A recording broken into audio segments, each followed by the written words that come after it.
Hello friends, बहुत बहुत स्वागत है आपका हमारे यूट्यूब चैनल जिसका नाम है एग्जाम क्रक्स। और जैसा कि हमने पहले आपसे बात की थी कि हम आपके लिए साइंस का कोर्स स्ट्रक्चर ले आएंगे, कोर्स पूरा कंप्लीट कराएंगे। तो आज हम पहला चैप्टर स्टार्ट करने वाले हैं साइंस का। और साइंस का पहला चैप्टर का ये फिजिक्स का पहला चैप्टर है, ठीक है। जैसा कि आपको पता है कि फिजिक्स का आपके एग्जाम में टोटल वेटेज है 25 मार्क्स का, ठीक है। तो उसके अकॉर्डिंग हम चलेंगे। और ये फर्स्ट चैप्टर है फिजिक्स का, तो चलिए इसको स्टार्ट करते हैं हम। पहला चैप्टर है लाइट, रिफ्लेक्शन एंड रिफ्रैक्शन, ठीक है। तो आइए पहले हम समझते हैं कि लाइट का सिग्निफिकेंस क्या है फिजिक्स में, ठीक है।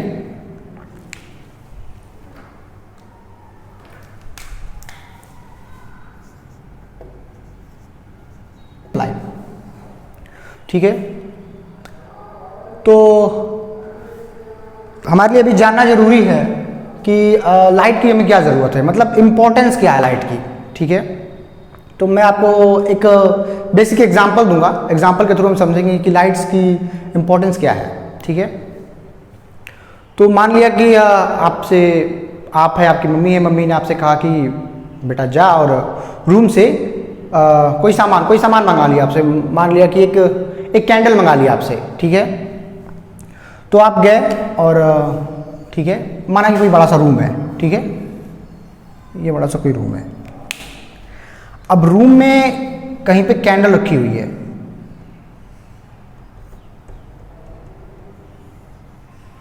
ठीक है।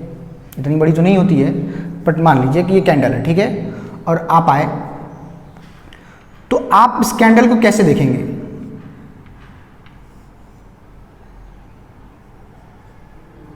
आप इस कैंडल को कैसे देखेंगे?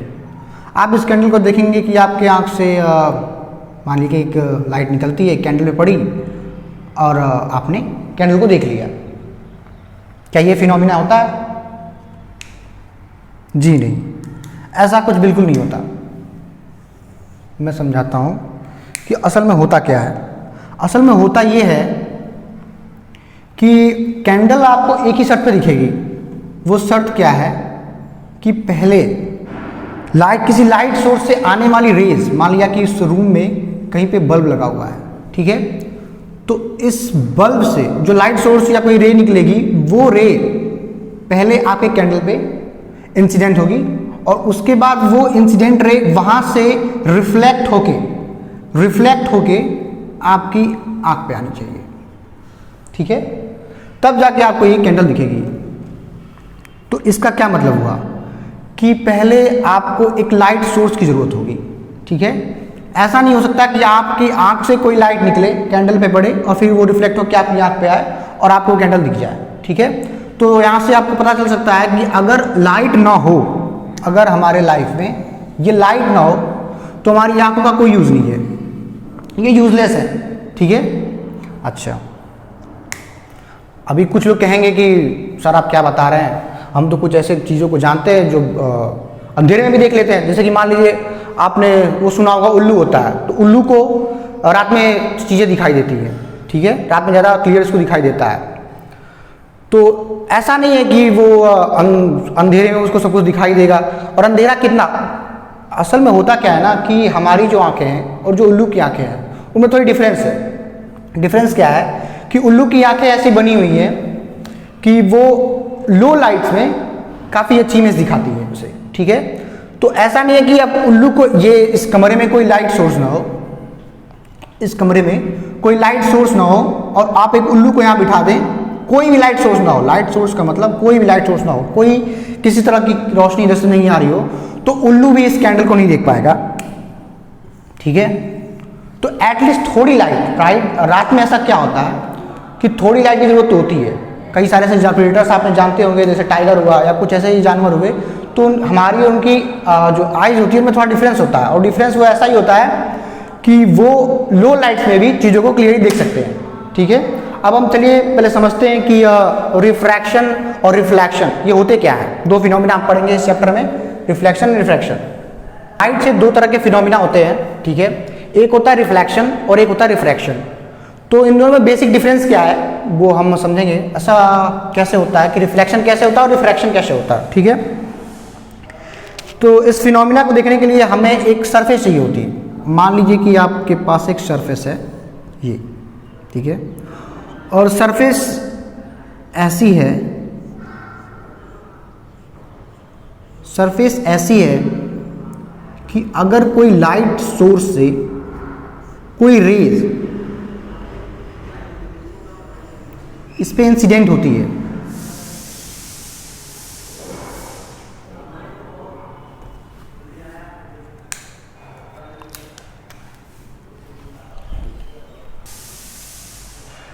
तो मान लिया कि जो सरफेस है उस पे लाइट, किसी लाइट सोर्स से एक रे इंसिडेंट होती है, ठीक है,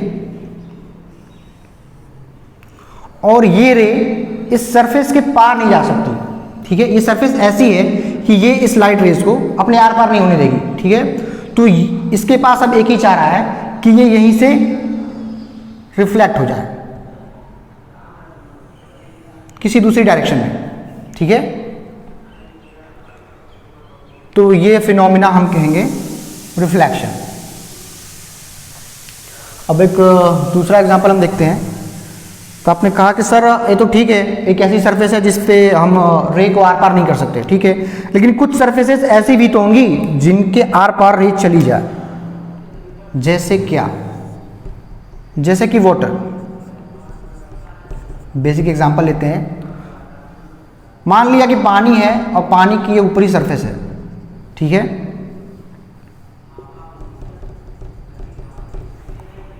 तो अगर कोई रे, ठीक है, किसी लाइट सोर्स से कोई रे इस पे इंसिडेंट होती है तो उसका क्या होगा, ठीक है। अब लाइट सोर्स मान लिया कि मीडियम, देखो पानी एक दूसरा मीडियम है, मीडियम 2, और ये कोई दूसरा मीडियम मान लिया कि एयर है, ठीक है, मान लिया कि एयर में ही है, तो ये मीडियम 1 है। तो पानी अब रे, ये रे क्या हो रही है, किसी एक मीडियम से दूसरे मीडियम में जा रही है, ठीक है। तो होता यूं है कि रे या तो हो सकता है कि इस नॉर्मल से दूर जाए या पास आए, दोनों में से कोई एक केस होगा, डिपेंड करेगा वो मीडियम पे। तो इन चीज़ों के बारे में हम डिटेल में देखेंगे आगे, ठीक है। अभी आप रिफ्लेक्शन और रिफ्रैक्शन के बीच में एक बेसिक डिफरेंस समझेंगे। डिफरेंस कैसे है कि अगर हमारे पास ऐसी सरफेस है जिस पे कोई लाइट सोर्स से आती हुई रे इंसिडेंट होती है और वो उसके पार ना जाके उससे टकरा के वो रिफ्लेक्ट हो जाती है किसी दूसरी डायरेक्शन में, किसी दूसरी डायरेक्शन में चली जाती है, तो उस केस को हम रिफ्लेक्शन कहेंगे, ठीक है। हिंदी में इसको कहते हैं परावर्तन, ठीक, हाँ परावर्तन कहते हैं, ठीक है। और किसी लाइट सोर्स से अगर किसी ऐसी सरफेस पे रेस इंसिडेंट होती है जो उसके थ्रू आउट, जो उससे आर पार हो जाए, उसके थ्रू पार निकल जाए, तो केस होता है हमारे पास रिफ्रैक्शन का, ठीक है। आगे हम और डिटेल में जानेंगे। अच्छा, तो इन सब फिनोमिनास की स्टडी के लिए हमारे पास डिफरेंट टाइप के ऑब्जेक्ट्स होते हैं। ऑब्जेक्ट्स जो हम इस चैप्टर्स में यूज़ करेंगे उनके बारे में आपको जानना जरूरी होगा कि किस टाइप के ऑब्जेक्ट हम यूज़ करते हैं। तो अभी उसके बारे में थोड़ा जान लेते हैं। ऑब्जेक्ट, ठीक है, तो एक हम ऑब्जेक्ट यूज़ करेंगे,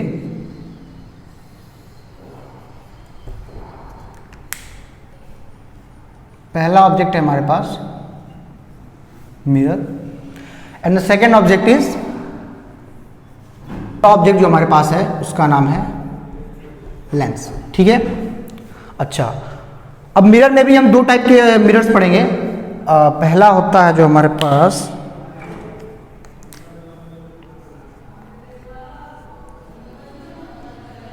प्लेन मिरर, ठीक है, and the second one is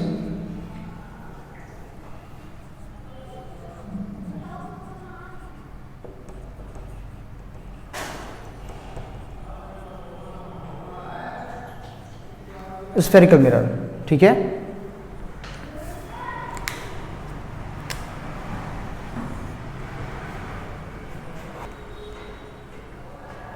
lens भी हमारे पास दो टाइप के होंगे, ठीक है। अगर पहले लेंस की हम बात करें तो ओ कॉनकेव,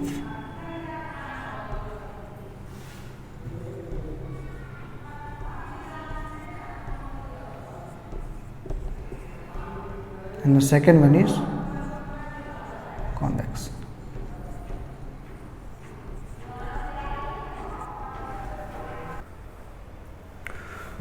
तो आइए देखते हैं हम कि मिरर्स के जो टाइप्स हैं उनके बारे में थोड़ी और डिटेल स्टडी करेंगे। ठीक है, मिरर, तो जैसा कि मैंने आपको मिरर का पहला टाइप बताया, पहला टाइप है प्लेन मिरर।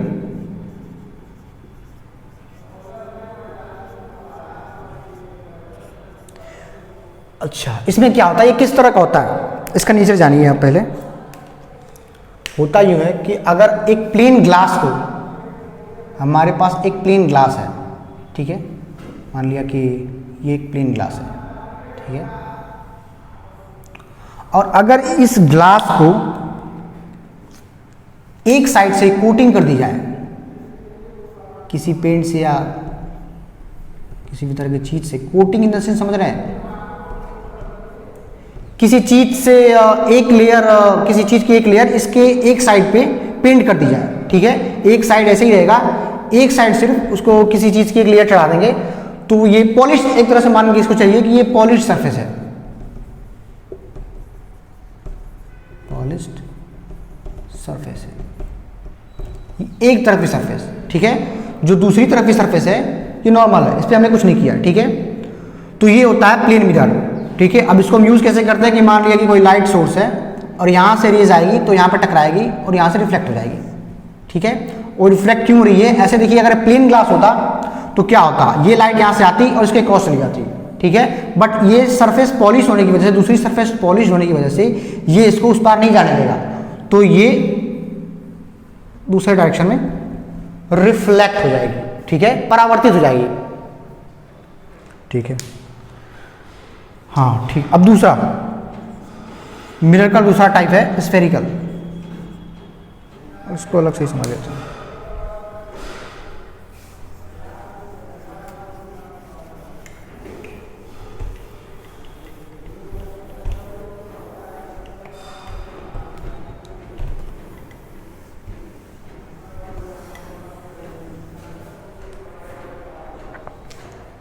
अच्छा, दूसरे टाइप की बात करें तो हमारे पास है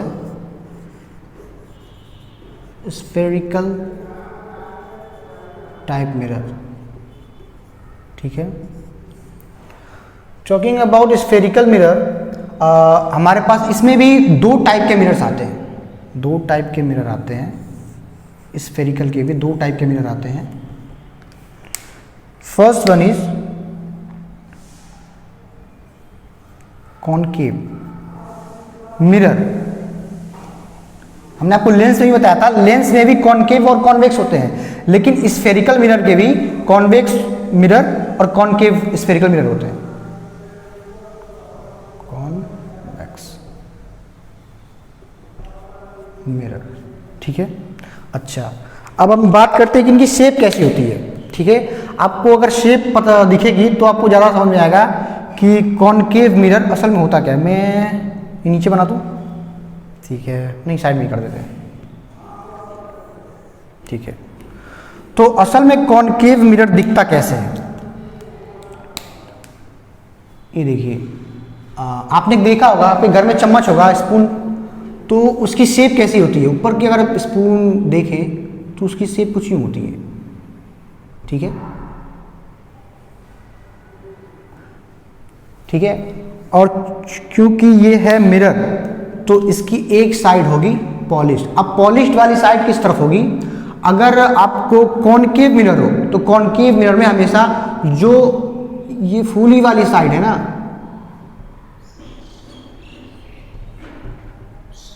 मान के चलिए कि कोई मोटा आदमी है, उसका इसे पेट निकला हुआ है, ठीक है, तो जो पेट निकला हुआ है बाहर की साइड जो है, ये बाहर की साइड है, ये पॉलिश्ड अगर होती है, ठीक है, तो मतलब क्या, अगर ये रिफ्लेक्शन फिनोमिना इसमें देखना है तो रे हमारी इधर इंसिडेंट करेंगे तो हमको कोई फायदा होगा, कोई फायदा नहीं होगा, ठीक है।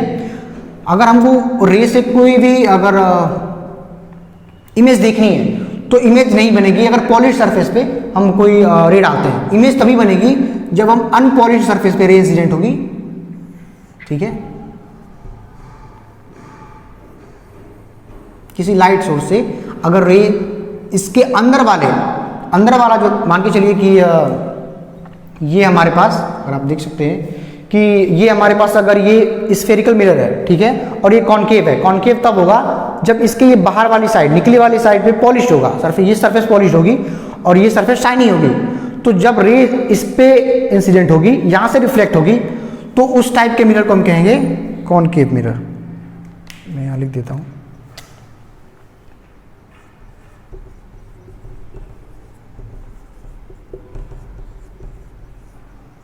ठीक है जी। तो जो शाइनी सरफेस है वो अंदर वाली सरफेस है और ये सरफेस पॉलिश्ड है, पॉलिश्ड सरफेस। ठीक है, तो याद रखिएगा कॉनकेव। अच्छा, अब मैं याद करने का आपको एक तरीका बता दूं, छोटी सी ट्रिक बता दूं। केव, ठीक है, तो केव जैसे कि आपको सुनने में गुफा जैसा आ रहा होगा कि तो गुफा क्या होती है, एक अंदर की साइड जाने की जगह होती है। तो केव से आप याद रखिएगा कि जो अंदर वाली सरफेस है वो हमेशा रिफ्लेक्टिव सरफेस रहेगी इसमें। ठीक है, तो आप ऐसे याद रख सकते हैं केव से।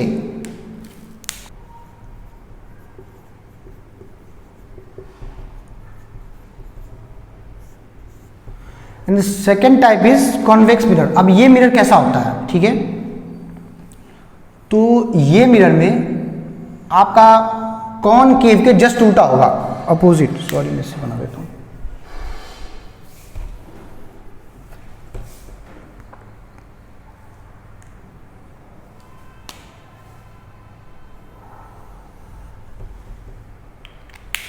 कॉनकेव का इस वाले में जस्ट उल्टा होता है। इसमें क्या होता है, जो अंदर वाली सरफेस होती है ये पॉलिश सरफेस होती है, यहां से आप रे रिफ्लेक्ट नहीं कराएंगे। तो जो लाइट रे है वो इसके बाहर वाली जो निकला हुआ पेट वाला सरफेस है उस पे से रे इंसिडेंट होती है और रिफ्लेक्ट होती है। तो ये हमारा मिरर का टाइप हो गया कॉन्वेक्स टाइप। ठीक है, ये अंदर वाली सरफेस जो है ये पॉलिश्ड सरफेस, ये वाली। ठीक है,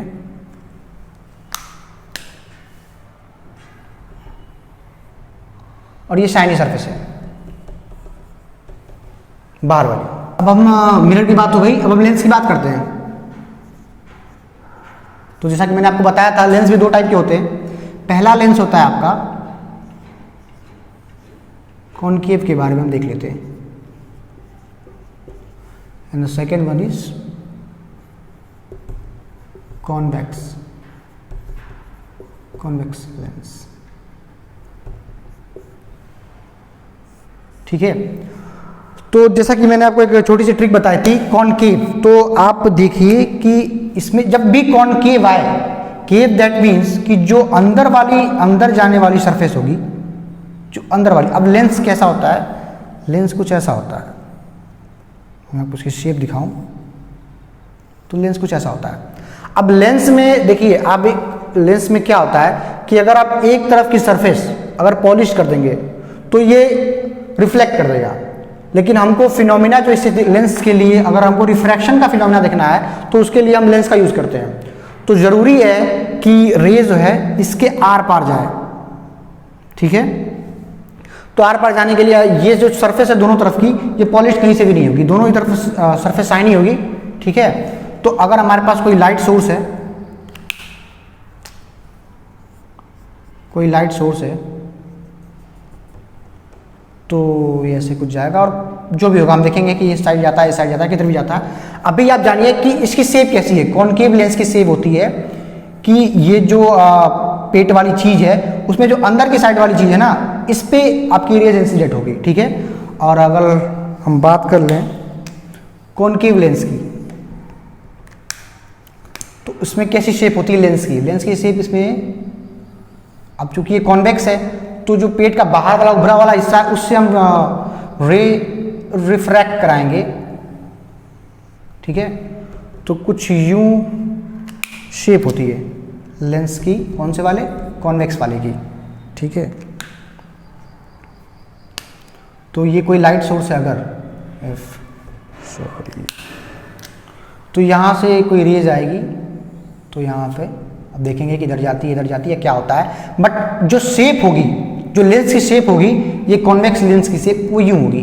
ठीक है, ये जो उभरा वाला भाग होगा यहाँ पे रे हम इंसिडेंट कराएंगे और कॉनकेव के केस में ये जो अंदर जाने वाला भाग होगा इस पे हम रे इंसिडेंट कराएंगे, ठीक है। अच्छा, तो अब हम जानेंगे, देखिए रिफ्लेक्शन में दो तरह के लॉ भी यूज़ किए जाते हैं, ठीक है। अच्छा देखिए, अगर हमको कोई फिनोमिना डिटेल में पढ़ना है, ठीक है, साइंस में ऐसा क्या होता है कि पहले साइंस में कुछ अजम्पशंस हम मान लेते हैं कि अगर कोई भी केस हमको स्टडी करना है या कोई फिनोमिना हमको देखना है तो उसमें पहले कुछ एजम्पशंस मान लिए जाते हैं, उसके बाद वो फिनोमिना करके दिखाया जाता है। तो कुछ लॉ रिफ्लेक्शन में कुछ लॉ अप्लाइड होते हैं, वो लॉ हम आपको ये काफ़ी जानना जरूरी है। तो वो लॉ आप देखेंगे कि रिफ्लेक्शन में कौन कौन से लॉ यूज़ किए जाते हैं। रिफ्लेक्शन नहीं, ऐसे नहीं है।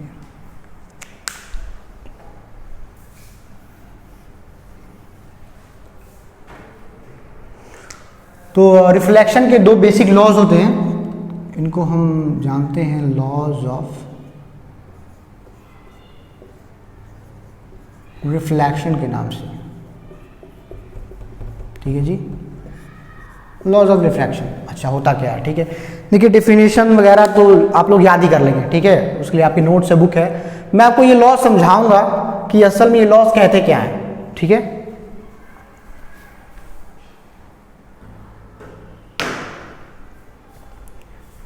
ठीक है जी, तो हमारे पास जो फर्स्ट लॉ है वो क्या कहता है, पहले वो समझेंगे। तो चूंकि ये रिफ्लेक्शन है तो हमको एक ऐसी सरफेस चाहिए जो एक साइड से पॉलिश्ड हो, ठीक है। तो इसको हम एक साइड से पॉलिश कर देते हैं, ये पॉलिश सरफेस है एक साइड से, और ऊपर वाली सरफेस जो है वो शाइनी है, ठीक है।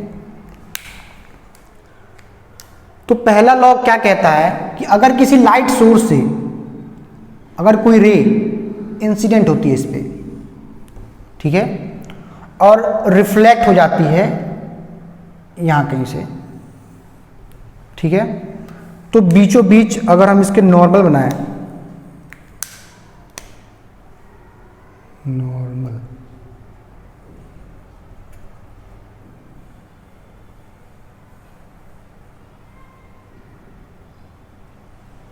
ठीक है, तो माना कि असल में नॉर्मल क्या होता है ना, ये एक रेफरेंस पॉइंट होता है, रेफरेंस लाइन होती है जहां से हम एंगल्स वगैरह मेजर कर सकते हैं, ठीक है। तो अगर हम देखें कि इस नॉर्मल से ये जो इंसिडेंट रे है वो कितना एंगल फॉर्म कर रही है, मान लिया कि कोई एंगल फॉर्म कर रही है आई एंगल, ठीक है। तो जो रिफ्लेक्टेड रे है ये है आपकी इंसिडेंट रे, ये वाली, ठीक है, और ये है आपकी रिफ्लेक्टेड रे, ये वाली। बच्चों स्पेलिंग पे ज़रा ध्यान नहीं देंगे हम, अगर कहीं गलत हो तो। साइंस से स्पेलिंग क्या देखना, फिनोमिना समझिए आप, ठीक है। तो रिफ्लेक्टेड रे में क्या होता है कि अगर हम नॉर्मल से इसका एंगल मेजर करें, ये नॉर्मल हुआ, और यहां से रिफ्लेक्टेड रे का एंगल मेजर करें, तो ये एंगल इफ उसको हम आर कहते हैं कि ये एंगल आई हुआ, नॉर्मल से लेके इंसिडेंट रे के बीच का एंगल आई है, और नॉर्मल से लेके रिफ्लेक्टेड रे के बीच का एंगल आर है। तो अगर ये रिफ्लेक्शन का केस है तो रिफ्लेक्शन के हर केस में angle I is equal to angle R. ये काफ़ी इंपॉर्टेंट कॉन्सेप्ट है, ठीक है, ये आप लोग याद रखिएगा, ठीक है। मैं एक बार आपको फिर से समझा दूं कि अगर कोई हमारे पास एक मिरर है, ठीक है, और मिरर पे एक हम रे इंसिडेंट करते हैं या एक रे इंसिडेंट होती है, तो वो रिफ्लेक्ट हो जाती है, रिफ्लेक्ट होगी क्योंकि मिरर है। तो अगर हम बीचों बीच एक नॉर्मल रखें तो नॉर्मल से लेके इंसिडेंट रे के बीच जो अगर एंगल कोई फॉर्म हो रहा है और नॉर्मल से लेके रिफ्लेक्टेड रे के बीच जो एंगल फॉर्म हो रहा है, वो दोनों एंगल हमेशा ही बराबर होंगे। अगर वो रिफ्लेक्शन का केस है तो ये दोनों ही एंगल हमेशा बराबर होंगे, ठीक है। तो ये पहला लॉ या असम्पशन है जिससे हम रिफ्लेक्शन के बारे में और डिटेल से जानेंगे, ठीक है। अभी मैं आपको दूसरा लॉ ही बताता हूँ। तो जो सेकेंड लॉ है वो क्या कहता है, सेकेंड लॉ में अब चूंकि ये रिफ्लेक्शन का ही केस है तो हम दोबारा से एक मिरर लेंगे, ठीक है, एक साइड पॉलिश्ड होगी दूसरी साइड शाइनिंग सरफेस होगी। ठीक है, तो सेकेंड लॉ भी कहता है कि अगर इस पे हम कोई लाइट सोर्स से रे इंसिडेंट कराते हैं और ये रिफ्लेक्ट होके जाती है, ठीक है, और बीच में इसके हम एक नॉर्मल खींच देते हैं,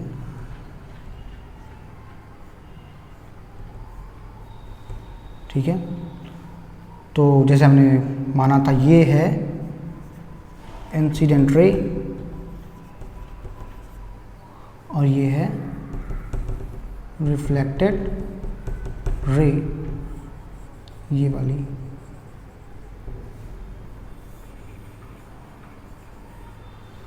ठीक है, तो जो सेकेंड लॉ है वो हमको क्या कहता है कि ये जो तीनों ही चीजें हैं, तीनों चीजें कौन सी, ध्यान रखिएगा। पहली चीज क्या है, इंसिडेंट रे, ये जो इंसिडेंट रे है। दूसरी चीज है हमारा नॉर्मल। नॉर्मल जैसा कि मैंने आपको समझाया, नॉर्मल क्या होता है, असल में नॉर्मल क्या होता है ना कि अगर हमको मान लो कोई एंगल मेजर करना है, ठीक है, अब अगर ये इंसिडेंट रे आ रही है तो आपको कह दे कि आपको ये किस एंगल पे आ रही है, ठीक है, तो उस एंगल मेजर करने के लिए हम एक इमेजनरी लाइन मान लेते हैं इनके बीचों बीच, इस रे के बीचों बीच अगर एक इमेजनरी लाइन मान लें, रेफरेंस पॉइंट, रेफरेंस लाइन मान लें, तो वो होता है हमारा नॉर्मल। तो इंसिडेंट रे ये पहली चीज हो गई, दूसरी चीज हो गई हमारा नॉर्मल, और ये तीसरी चीज हो गई हमारी रिफ्लेक्टेड रे। ये तीनों ही एक ही प्लेन में होंगे, को प्लेनर होंगे, ठीक है।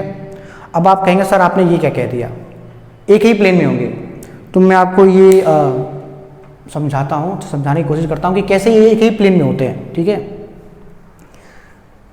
अच्छा, तो अब जरा देखिए आप, ये देखिए, ये तीन मार्कर्स हैं, ठीक है, ये मैं कोशिश करूँगा कि ये एक सीध में रहें, ठीक है, और आपको ये दिख रहा होगा तो मैं आपको दिखाऊं। पहले देखिए आप, ये मान के चलिए कि ये जो पहली मार्कर है ये इंसिडेंट रे है, ये जो पहली मार्कर है ये इंसिडेंट रे है, ठीक है। दूसरी मार्कर है हमारे पास नॉर्मल, और ये जो तीसरी मार्कर है ये है हमारी रिफ्लेक्टेड रे, ठीक है। आप देखिए कि ये तीनों एक ही सीध में है, तीनों एक ही सीध में है, तो इनके बीच ये जो एक सीध में आती है ना, ये एक प्लेन बनाती है, ठीक है। अगर आप एक 2D प्लेन माने कि अगर ये पेज होता है, ये कोई पेज होता, ठीक है, तो उस एक ही पेज में ये वाली मार्कर भी है, ये वाली मार्कर भी है, ये वाली मार्कर भी है, दैट मीन्स ये एक ही प्लेन में है।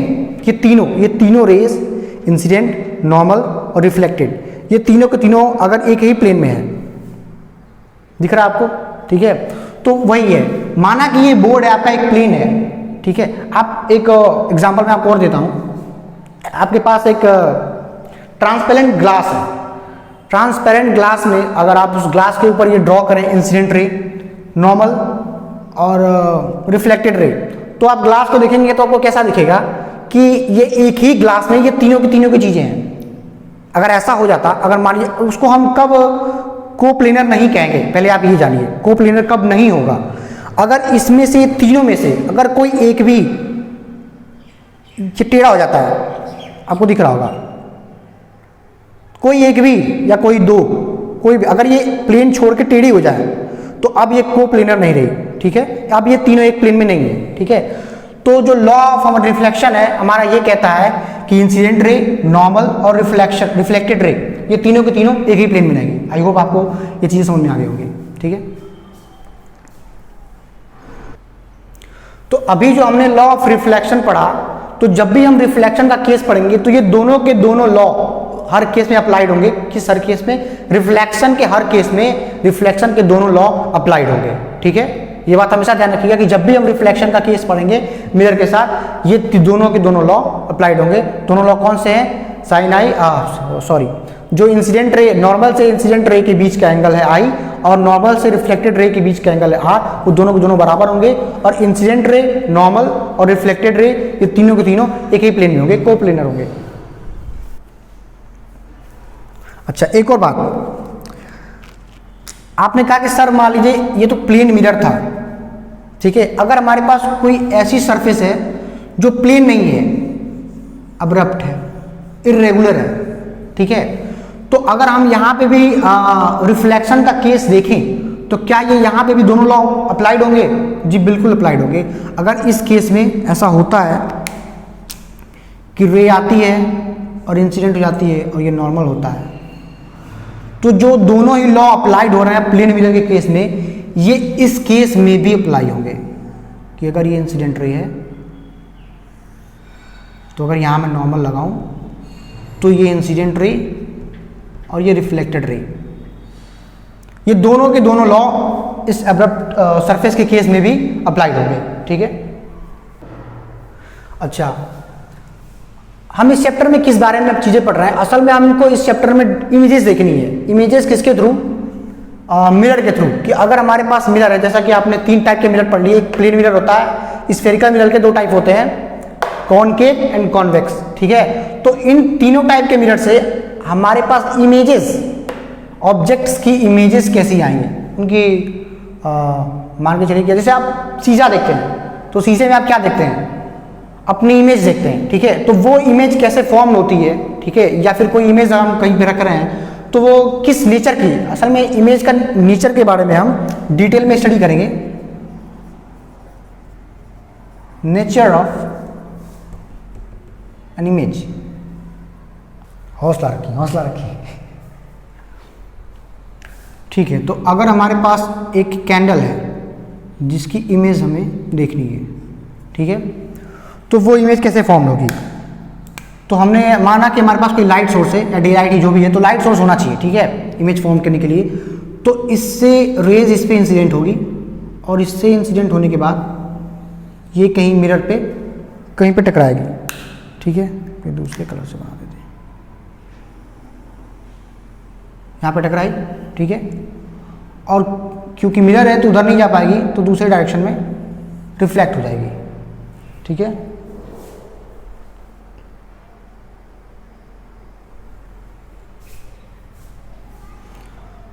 तो क्योंकि ये लाइट सोर्स है तो एक ही रे नहीं आएगी, कई सारी रेज आती हैं। तो माना कि वो यहाँ कहीं इंसिडेंट हुई, रिफ्लेक्ट हो गई। ठीक है, बहुत सारी रेज आती हैं, तो अभी हम सिर्फ 2 रेज पकड़ के चल रहे हैं। अच्छा, अब प्लेन मिरर के केस में इमेज कैसे फॉर्म होते हैं? हमेशा ध्यान रखिएगा कि ये तो हमारे पास इंसिडेंट रेज है, ये वाली जो रेज है ये इंसिडेंट रेज है, और ये वाली जो रेज है रिफ्लेक्टेड रेज है। अच्छा, अब जो मैं एक बात बताऊंगा वो काफी इंपॉर्टेंट बात है, उसको हमेशा ध्यान रखिएगा कि एक इमेज कैसे फॉर्म होती है। इमेज वही फॉर्म होती है जहां पे ये रिफ्लेक्टेड रेज एक दूसरे को क्रॉस करती है। ठीक है, इमेज फॉर्म होने की बेसिक कंडीशन क्या है? कंडीशन फॉर इमेज,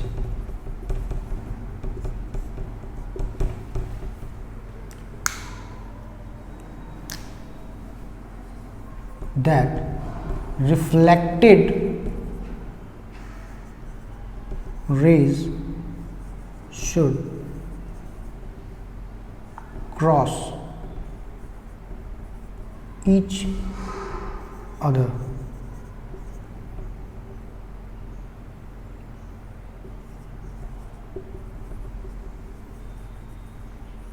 ठीक है, तो अगर कंडीशन की बात करें तो इमेज फॉर्म होने की कंडीशन क्या है कि a point where reflected rays should cross each other. ठीक है, या तो वो रियल में एक दूसरे को क्रॉस करी होंगी, ठीक, वहां पे आपको इमेज फॉर्म हो जाएगी। और अगर मान लीजिए हमारे पास ये प्लेन मिरर का केस है, ठीक है, तो आप क्या देखेंगे? आप कहेंगे कि सर आप तो बेवकूफ बना रहे हैं कि अगर ये रेज आ रही है, यहाँ टकरा रही है और वो एक दूसरे के पैरेलल ही निकल रही है, तो पैरेलल केस में ये दोनों जो रेज है या ये दोनों कभी एक दूसरे को, क्योंकि लाइट स्ट्रेट लाइन में चलती है, तो ये दोनों कभी एक दूसरे को क्रॉस नहीं करेंगी। तो हमने कहा कि आपने बिल्कुल सही कहा, ये दोनों यहाँ पे तो कभी क्रॉस नहीं करेंगी। लेकिन अगर इन रेज को एक इमेजिनरी लाइन के थ्रू पीछे एक्सटेंड किया जाए तो क्या होता है?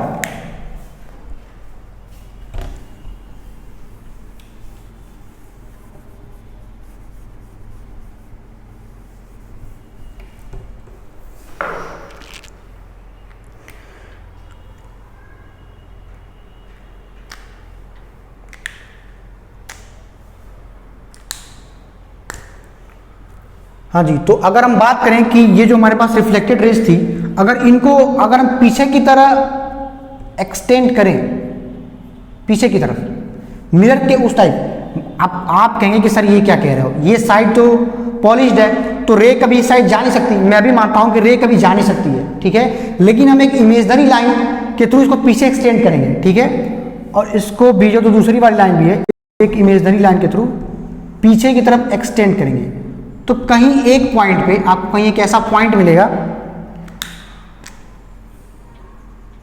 जहां पे ये दोनों रेस एक दूसरे को क्रॉस कर रही होंगी। और पॉइंट टू बी नोटेड मिलॉट, जहां पे ये क्रॉस करेंगे एक दूसरे को, वहीं पे इमेज फॉर्म हो रही होगी। तो आपको क्या होगा, आप देखेंगे कि अगर हमारे पास जो एक कैंडल है, आपको शीशे में कैसा दिखता है, अगर आप प्लेन मिरर के सामने खड़े हैं तो वो इमेज आपको लगता है कि शीशे के अंदर बन रही है, ठीक है। तो वो केस यही होता है कि हमारे पास जो रिफ्लेक्टेड रेज है ये तो ऐसे इधर निकल जाती है, पर उनको अगर हम शीशे के अंदर इमेजनरी लाइन से ड्रॉ करें तो जहां पे ये रिफ्लेक्टेड रेज, ये बात आप ध्यान रखिएगा कि रिफ्लेक्टेड रेज किसी भी केस में रिफ्लेक्टेड रेज जहां एक दूसरे को क्रॉस करेंगी, इमेज वही फॉर्म होगी, ठीक है। ये बात आप किसी भी केस में ध्यान रखिएगा, रिफ्लेक्टेड रेज एक दूसरे को क्रॉस होनी चाहिए। तो प्लेन मिरर के केस में क्योंकि रिफ्लेक्टेड रेज हमारी ये इस साइड में मिरर के दूसरी साइड में एक दूसरे को क्रॉस कभी नहीं करेंगी, लेकिन अगर इनको हम पीछे की तरफ एक्सटेंड करें तो यहाँ पे क्रॉस करेंगी, और जहां क्रॉस करेंगी इमेज वही फॉर्म होगी, ठीक है।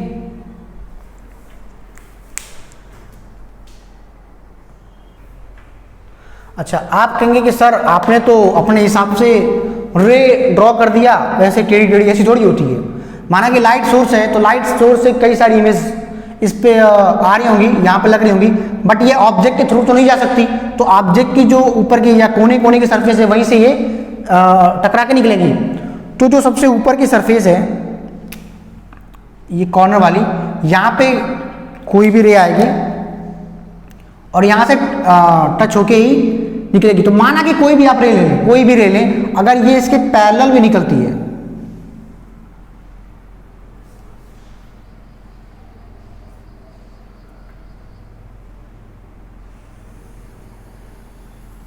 ठीक है, तो अगर रे इसके पैरेलल भी निकलती है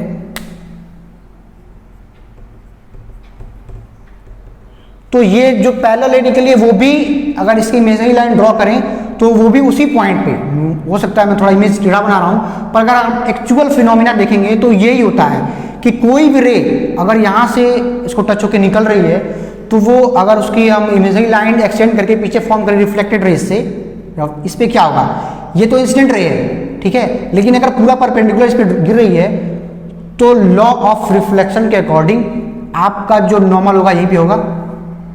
आपको अच्छे से दिखाता हूं, ठीक है, ध्यान दीजिएगा। ये है आपके पास इंसिडेंट रे, ठीक है। अगर इंसिडेंट रे पूरी पैरेलल है इस पे और यही हमारा नॉर्मल है, तो जितना एंगल ये बनाएगा नॉर्मल से, उतना ही एंगल रिफ्लेक्टेड रे भी बनाएगी। यानी जो आपका रिफ्लेक्टेड रे है वो इसी लाइन पे होगा, रिफ्लेक्टेड रे भी आपका सेम ही लाइन पे होगी, क्योंकि दोनों के बीच का बनने वाला एंगल हमारे पास लॉज ऑफ रिफ्लेक्शन के अकॉर्डिंग सेम ही होने वाला है, ठीक है। तो ये इससे ही रिफ्लेक्ट होकर यही वापस आ जाएगी। तो इसी लाइन को हम अगर रिफ्लेक्टेड लाइन को अगर हम एक्सटेंड कर दें तो ये जहां क्रॉस कर रही है सेम ही पॉइंट पे सारी की सारी जो भी आपकी रिफ्लेक्टेड रेज हैं, पीछे जाके जहां पे सारी की सारी एक जगह मिलेंगी, फोकस्ड होगी, वहीं पे आपकी इमेज बनेगी, ठीक है। अच्छा, डिस्टेंस की अगर हम बात करते हैं, ठीक है, तो जो डिस्टेंस, माना कि ये कोई कैपिटल डी डिस्टेंस है, कहां से कहां तक ये डी डिस्टेंस है, मिरर से लेकर जो ऑब्जेक्ट रखा हुआ है वहां तक की डिस्टेंस कैपिटल डी है। तो जो आपका मिरर, वैसे तो मैंने बना दिया है, लेकिन ये इमेज कहां बनेगा, ये इमेज उतनी ही दूरी पे बनेगा जितनी दूरी पे मिरर से इस तरफ ऑब्जेक्ट रखा है। यानी मिरर से जितनी दूरी पे ऑब्जेक्ट रखा है, इमेज भी मिरर से पीछे की साइड उतनी ही डिस्टेंस पे बनेगी, ठीक है। प्ले। अच्छा, अगर हम बात करते हैं नेचर ऑफ इमेज फॉर्म, अगर कोई इमेज बन रही है तो किस टाइप्स की इमेज बन सकती है, ठीक है। तो हमारे पास कुछ केस आते हैं, देखिए, अगर इमेज की बात करें तो इमेज या तो सीधी बनेगी या तो उल्टी बनेगी, ठीक है। तो अगर इमेज, अगर जैसे इमेज हमने रखी है, अगर वो इमेज रिफ्लेक्शन के बाद सीधी बन रही है तो उसको हम इरेक्ट इमेज बोल सकते हैं, इरेक्टेड इमेज। ठीक है। दूसरी कंडीशन है कि अगर इमेज उल्टी बन रही है, हमने इमेज सीधी रखी है लेकिन जो रिफ्लेक्ट होने के बाद जो हमको इमेज मिल रही है, जो इमेज हम देख रहे हैं मिरर में, हमको जो एक्चुअल इमेज दिखेगी वो हमको अगर उल्टी दिखती है तो उस टाइप के मिरर को, इमेज को कहते हैं इन्वर्टेड इमेज, इन्वर्टेड इमेज कहेंगे। ठीक है।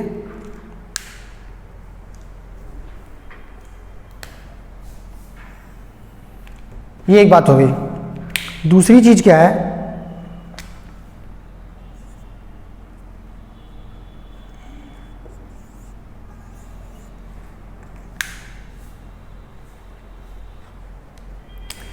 ये तो हो गई कि इमेज अगर हमारी सीधी दिखे तो उसको इरेक्टेड कहेंगे, उल्टी दिखे तो इन्वर्टेड कहेंगे। बट अगर इमेज हमें रियल दिख रही है, रियल इमेज, हाँ, अगर सामने की अगर रियल इमेज बनती हुई दिख रही है, जैसे क्या होता है, अभी हमने प्लेन मिरर पढ़ा, प्लेन मिरर का केस, तो जो मिरर इमेज बन रही थी, इमेज फॉर्म हो रही थी, वो हमारे मिरर के दूसरी साइड एक्सटेंड करने पे, इमेजरी लाइंस एक्सटेंड करने पे फॉर्म हो रही थी, तो उस टाइप की इमेज को हम कहेंगे इमेजनरी इमेज। लेकिन अगर उस केस में, किसी और केस में मिरर के आगे की साइड ही रिफ्लेक्टेड रेज कहीं क्रॉस कर रही है, वहां पे इमेज बन रही है, तो उस टाइप की इमेज को हम कहेंगे रियल इमेज।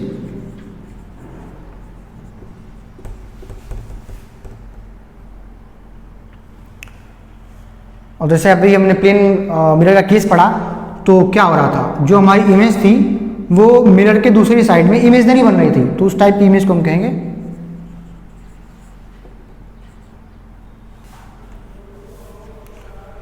तो जो सेकेंड टाइप की इमेज होती है उसको हम वर्चुअल कहते हैं।